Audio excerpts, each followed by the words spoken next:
어, 제가 쓴 책입니다. 이제 환율 전쟁 드디어 실물로 나왔습니다. 근데 이 책을 쓰고 나서 또 슬프게도 환율이 너무 좋지가 않아서 좀 걱정이 되고 있어요. 제가 이 책에다 딱 썼던 게 155페이지 제목이 이거였었거든요. 보여드릴까요? 1,500원을 향해 가는 환율, 달러의 위기가 올 것이냐. 이제 진짜 실제로 지금 뉴스들이 그런 얘기들이 나오고 있죠. 예상하고 썼던 건 아닌데 정말 이제 1,500원에 다 돼가면서 좀 걱정되는 것들이 있습니다. 환율이라는 게 들어오는 달러와 나가는 달러 밸런스가 맞으면 환율이 이제 유지가 되는 거고, 이 밸런스가 무너졌을 때 환율이 오르거나 떨어지는 거거든요. 그러면 지금은 들어오는 달러가 무엇이 있고 나가는 달러가 무엇이 있는지, 밸런스가 어디서 붕괴됐는지 그 원인을 찾아내고 그 원인을 해결할 방법을 찾아야 되겠죠. 그런데 원인은 저쪽에 있는데 해결 방법을 여기서 찾다 보니까 문제가 해결되지 않는 거죠. 실제로 그거에 대해서 원인을 여러 군데서 지적을 해주고 있지만 그 원인을 건들기가, 그 원인을 가지고 실제 문제를 해결하기가 쉽지가 않습니다. 그러다 보니까 환율이 계속 올라가는데, 어젯밤에 일어난 현상이 좀 있어서 좀 이상한 게 하나 있어서 보여드리려고 합니다. 어젯밤에 환율 전쟁이 일어났어요. 진짜로 1480원 선에서 지금 보다시피 5분봉이 급락을 왔다 갔다 반복을 합니다. 우리가 이제 이걸 해석을 해야 되겠죠. 어떻게 보냐면은 야간에 환율 방어를 엄청나게 했다라는 흔적으로 볼 수 있어요. 예를 들어서 환율을 갑자기 급락을 시킵니다. 그런데 급락을 시킬 때마다 매수세가 강하게 달라붙으면서 바로 반등을 시켜요. 깜짝 놀래가지고 또 막기 위해서 달러를 대량 매도해가지고 가격을 내렸는데 지금 그게 안 받아지는 거죠. 바로바로 누가 매수를 합니다. 그러면서 봉이 막 치고 올라오는 거예요. 이런 현상입니다. 그 얘기는 뭐냐면 어젯밤에 1480원을 막기 위해서 엄청난 노력을 했다. 갑자기 튀어 올랐거든요. 그거를 막으려고 했지만 그게 생각보다 안 막아지더라. 어제 저녁부터 계속 그랬었거든요. 그래서 보다시피 환율이 어떻게 됐냐면은 11월부터 급격히 반등을 시작했습니다. 실질적으로 몇 번씩 이제 방어를 하려고 노력을 하고, 뭐 미국 증시가 조금씩 뭐 호재가 나오면서 이제 다행스럽게도 그럴 때마다 환율이 내려오고 이랬었는데, 미국 증시는 반등을 했는데 환율은 전혀 다시 내려오지 못했죠. 계속 지금 상태가 올라가고 있더라 이거거든요. 자, 이런 상태면요, 보다시피 10월 말에서 11월 초에 어떤 사건이 있었다라고 추정해 볼 수 있는 거죠. 그 사건으로 인해서 달러 매수 수요가 급증했을 것이다. 이때부터는 공급이 줄고 살려는 사람이 늘어나는 무언가 이벤트가 있었을 것이다 라고 생각해 보는 게 합리적인 추론일 겁니다. 그리고 여태까지 환율 방어 방식이 특정 시간대에 대량 매도를 합니다. 뭐 아침이라던가 또는 이제 저녁 6시에 대량 매도를 해서 환율의 시작가를 낮춰요. 요새는 그 저녁 6시에도 많이 낮추는 이유가 서학개미들이 이제 미국 주식을 하기 위해서 환전을 하는 게 이제 강하다 보니까 그거를 좀 타깃으로 했는지 6시에 강한 매도를 많이 쳤었습니다. 근데 최근에는 어제 나왔던 장면이었는데 1480원을 절대 넘기지 않겠다라고 하면서 마지노선인 듯 수시로 뿅망치를 때렸다는 거죠. 그동안은 망치를 한 번씩 그냥 하루에 한 번, 두 번 정도 쳤는데 이제는 망치를 막 칩니다.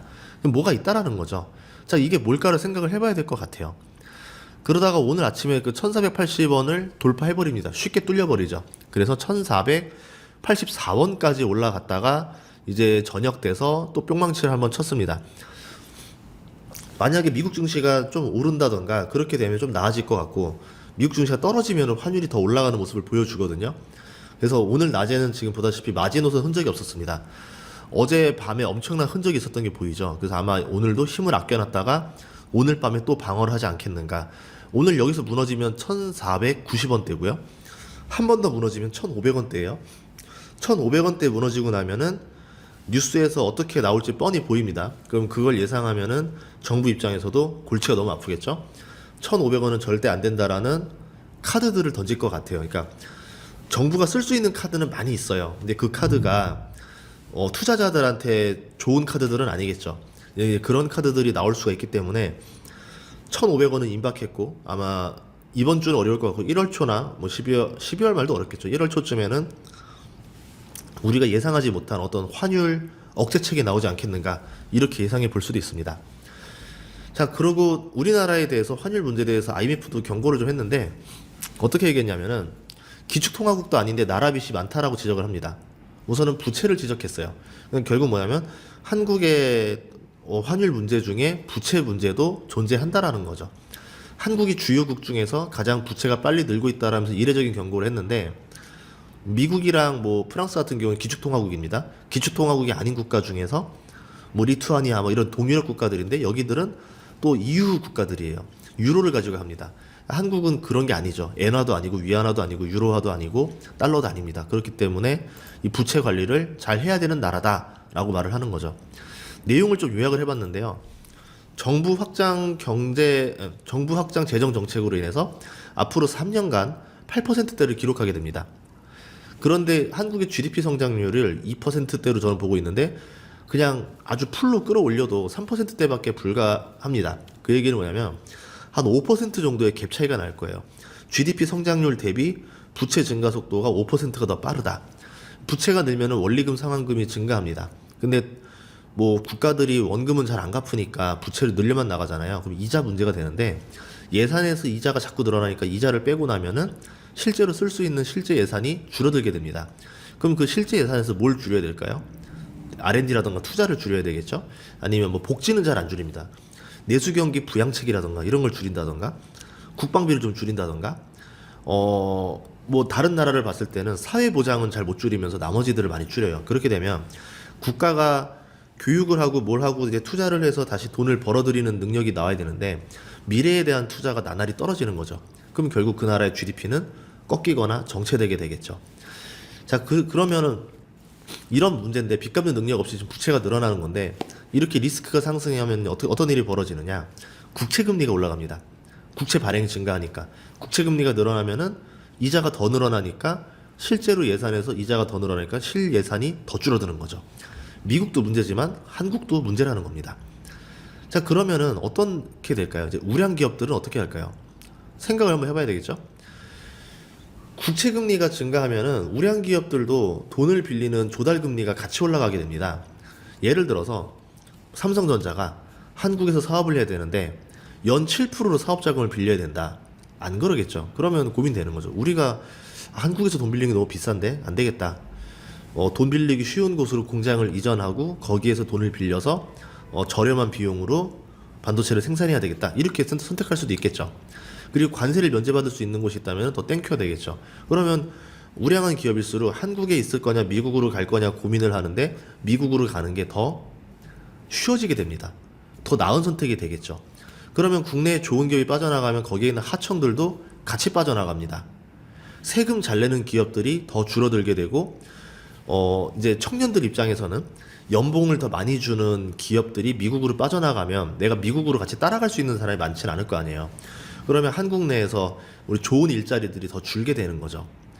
그렇게 되면은 전반적으로 소득이 감소하게 되고 소비가 줄게 되고 점점 저성장으로 가게 되니까 또 이제 부채 증가랑 GDP 성장률의 갭이 더 많이 벌어지게 되겠죠. 악순환을 돈다는 겁니다. 그렇기 때문에 환율의 증가가 기업의 해외 이전으로 이전되는 경우, 전이되는 경우에는 만성적인 위기가 올 수도 있다라는 거죠. 짧은 위기가 아니게 될 수도 있습니다. 그런 면에서 환율이 빨리 잡혀야 되고 환율에 대해서 뭐 많은 분들이 영상을 올려놓고 있으니까 그 다양한 의견들을 한번 보시면 좋을 것 같아요. 그리고 저에 대한 의견과 김경원 교수님에 대한 의견도 이렇게 책에 담았으니까 여러분들이 환율 전쟁 많이 읽어주시면 감사하겠습니다. 그 외에도 다양한 부분들에 대해서 다 넣어놨어요. 2026년 세계 경제 어떻게 될 것인가, 연준에 대한 얘기들, 전기 부족 현상, 그리고 트럼프의 큰 그림, 이제 그 다음에 이제 달러에 대한 얘기들, 관세에 대한 얘기들, AI 버블에 대한 얘기들, 한국 경제에서는 728조 슈퍼 예산과 110조짜리 적자 국채가 어떤 영향을 끼칠 것인가, 코스피 5천을 위해서 국가는 어떤 정책을 추가로 내놓을 것인가, 환율에 대한 얘기들, 그리고 우리나라 4대 그룹이 800조 원을 투자하기로 했는데 거기가 어디일 것인가, 일본 총리가 한국에 취할 행동들과 그거를 예상해서 우리가 대응할 수 있는 방법들, 원화 스테이블 코인에 대한 얘기들, 뭐 전력난에 대한 얘기들, 한국 주식, 미국 주식 어떤 것들을 내년에는 사는 게 좋을 것 같다라는 얘기들, 그리고 이제 부동산과 코인에 대한 약간의 전망들을 담았습니다. 그래서 2026년 투자가 흐름이 바뀔 수 있거든요. 그거에 대해서 고민 많이 하시는 분들은 이 책을 읽어보시면 좋을 것 같고, 참고로 1월 3일 서울 특강에는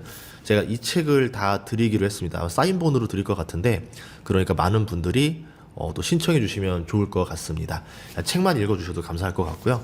아무튼 많은 사랑해 주셔서 감사하고, 연말이지만 쉬지 않고 열심히 할 거고요. 내년부터는 라이브를 주 4회 하게 됩니다.